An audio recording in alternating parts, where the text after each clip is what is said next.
So we're here with Cassandra Clare, and I just have a few questions for you.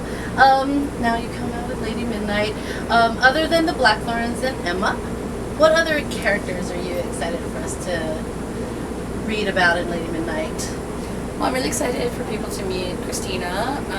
Christina Mendoza Rosales. She's a Shadowhunter who's from the Institute in Mexico City, and she's come to the Institute in LA to, as most Shadowhunters do, take like a year to see how other institutes kind of do their stuff. And she becomes really good friends with Emma, and she also has her own fun story. So I love her. There's also Diana Rayburn, who is their tutor, and can't say too much about her. She's got a lot of kind of secrets and stuff, but so does everybody in this book. Secrets. And Malcolm Fade, who is the High Warlock of Los Angeles, and he's a really fun character to write about. He's got a great sort of background, very unexpected. So we'll get to know more about him in this one. We'll definitely get to know more about him, like his sort of history, and he has sort of lived a long time, not unlike Magnus, and has kind of an interesting connection with the Blackthorns in his past. Okay. Now, this being your, was it 10th, 12th? I think it's Something? my 10th novel, yeah. 10th, okay. Did you learn anything new about your Shadowhunter world while working on this book? Yeah, definitely. I keep expanding the world because, I keep wanting to keep things fresh and keep things new. So there's definitely going to be things people have not heard of before. I think the whole concept of the cold peace, which is what's going on in the book, which is the result of what happened in the Mortal Instruments, which is that the Shadowhunters and the fairies are in a sort of cold war, and it affects all of Downworld, and it affects, all of the ways that they sort of politically interact with everybody is definitely a thing that has changed a lot of how the Shadowhunters work.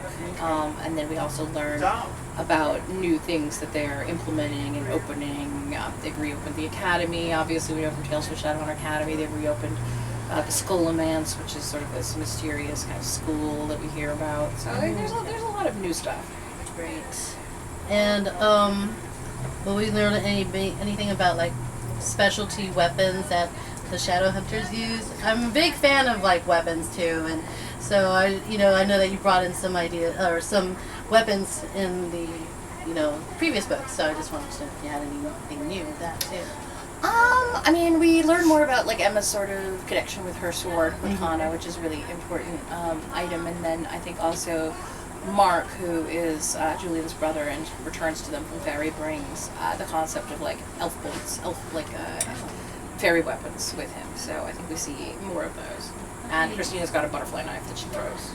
Oh, badass. Keeps it in a rock. Nice. And so this is set in LA. What significant or popular parts of LA will readers get to see in the book? Well, one of the interesting things was trying to figure out where to set the Institute, and I finally put it actually up the PCH in Malibu in the Santa Monica Mountains, because that's always been a place that I loved when I was growing up. So there's a huge amount of, I think, emphasis on the desert and the ocean and the kind of contrast between them that's so characteristic of LA. But then we also, they go to a lot of places that, if you're an LA person, you're going to know. They go to Cantor's Deli, they go to like Neptune's Net, they go to the Santa Monica Pier. So, I think if you are someone who grew up in LA, you're going to kind of recognize these hangouts. I'm like, I kind of grew up in LA when I was a kid, but not lately. I grew up in LA when I was a kid. So, to me, this is kind of like places I used to go. Cool. Could you describe then how the LA Institute is in comparison to the New York or the London Institute? Is there anything different about it, or are they like usually all the same?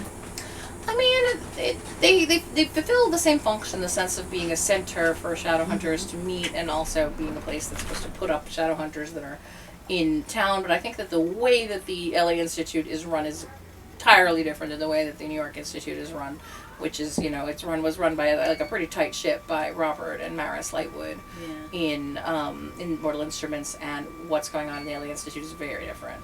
Nice. Well, I'm excited to read about it. I was like, what is that weird noise? I don't know, but okay, you can go ahead and stop. I like your necklace.